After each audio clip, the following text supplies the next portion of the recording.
President Buhari advised to keep his words on Nnamdi Kanu.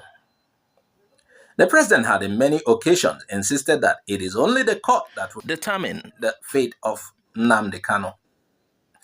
He has said it repeatedly.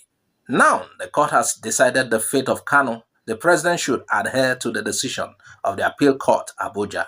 Whatever that's still keeping Nnamdi Kanu in DSS facility should be the parties are waiting to complete due process and nothing else. Whoever that doesn't like the judgment should approach the Supreme Court. This is an advice for the president who says he respects the rule of law. Seriki Hausa in Onitsha speaks on allegations that Peter Obi demolished a mosque.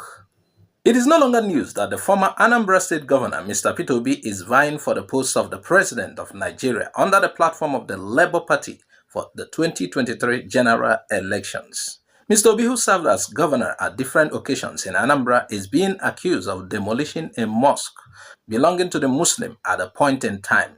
Reacting over the allegations, leader of Hausa community in Onitsha, Alhaji Ilyasu Yushau, has denied knowledge about the incident. While speaking to Sun newspaper in an exclusive interview, the Seriki said the allegation is not true. According to him, there was nothing like that during the tenure of Mr. Peter Obi as governor. For Peter Obi and the mosque issue, of course, that is not true, he told the Sun newspaper. Speaking further, he said the Hausa community had a good working relationship with the former governor. We had a good relationship with him as governor, but this interview is not about him, the Seriki said.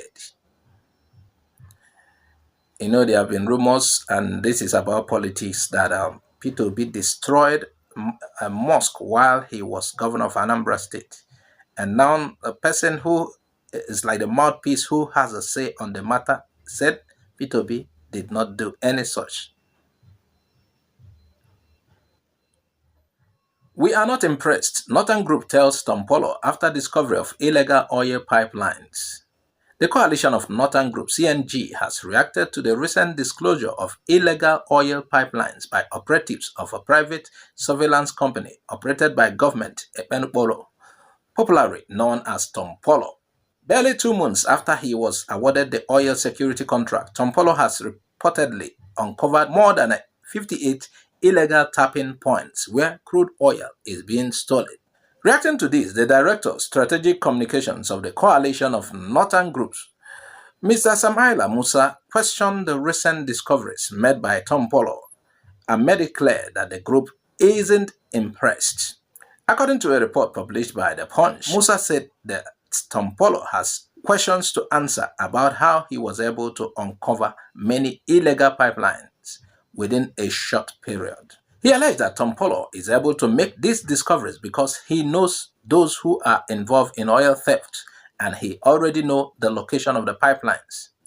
He also added that a lot of these illegal operations are still going on. According to him, there are still a lot of them going on right now, either unchecked or undictated. The persons who know these things are a part of it and are just looking the other way.